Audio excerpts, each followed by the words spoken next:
আসসালামু আলাইকুম। কয়েকদিন যাবৎ রাজশাহী বিশ্ববিদ্যালয়ে আন্দোলন হচ্ছে। আন্দোলনটা হলো পোষ্য কোটা রাখা যাবে না।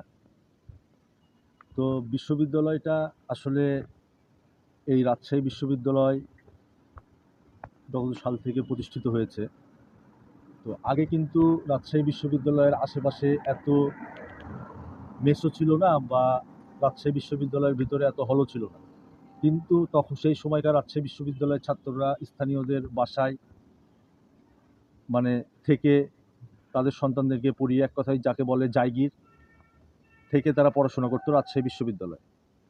এবং তাদের উত্তরসূরি এই ছাত্ররাই এখন প্রত্যেকটা বিষয়ে বিশ্ববিদ্যালয়কে অস্থিতিশীল করার চেষ্টায় লিপ্ত। তো আমার কথা হলো যে কোটা বিষয়টাতে আমিও আসলে একমত না। তো বাংলাদেশের প্রত্যেকটা জায়গাতে আপনাকে কোটা নির্মূল করতে হবে। সব জায়গায় যোগ্যতা অনুযায়ী মানুষ যাবে, কোনো কোটা থাকবে না। কিন্তু সব জায়গা ঠিক না করে এখানে কারো ব্যক্তিগত রোষে বা ষড়যন্ত্রে এই বিশ্ববিদ্যালয়কে অস্থিতিশীল করার জন্য লিপ্ত হচ্ছে আমাদেরই ভাই বন্ধু।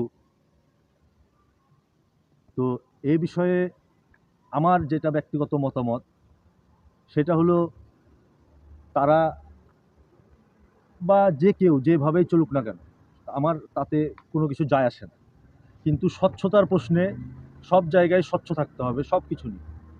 আজকে আওয়ামী লীগের আমলে যেমন মানুষ কথা বলতে পারেনি, ভয়ে কোনো মুক্ত চর্চা এই বাংলাদেশের মাটিতে বন্ধ ছিল, আজকে মানুষ সেই রকম দ্বিধা মন্যতায় ভুগছে। কেউ সাহস করে কোনো প্রতিবাদ করতে পারছে না, বা কারো কোনো ব্যক্তিগতভাবে কাউকে যে মাথার মধ্যে এমনভাবে একটা প্রেশার ক্রিয়েট করে চলছে যে সে সবসময় বিভিন্ন প্রকার ষড়যন্ত্রে লিপ্ত থাকছে। তো এটা কেন হবে? এই 24-এ যে আন্দোলনটা হলো, সেই আন্দোলনে এই বাংলাদেশের অনেক মানুষ শহীদ হয়েছে। তো তাদের জন্য আমরা কি, তারা জীবনটা দিয়েছিল এই আমাদের আগের সিস্টেম চালু থাকার জন্য? মার কাটো, ধরো, টাকা লেও, হ্যাঁ, এটা থেকে তো আমরা কেউ বেরিয়ে আসতে পারছি না। তাহলে আমরা কি পরিবর্তন হলাম? আমরা তো কোনো কিছুই পরিবর্তন হতে পারলাম না, পরিবর্তন করতে পারলাম না। একটা মানুষ প্রতিবাদ এখন করছে, এমন একটা উপায়ে প্রতিবাদ করছে যে হিংস্র হয়ে যাচ্ছে। কিন্তু কেউ ভালো গঠনমূলক প্রতিবাদ করছে না, ভয় পাচ্ছে যে তারপরে যদি হামলা হয় কোনো বিষয়ে, যে আমি কার সম্পর্কে বলবো, এই সমন্বয়ক, এই উপদেষ্টা। কিন্তু সমন্বয়ক আর উপদেষ্টা কি সমালোচনার ঊর্ধ্বে? তারা কি কোনো মহামানব? তাদের কি কোনো ভুল থাকতে পারে না?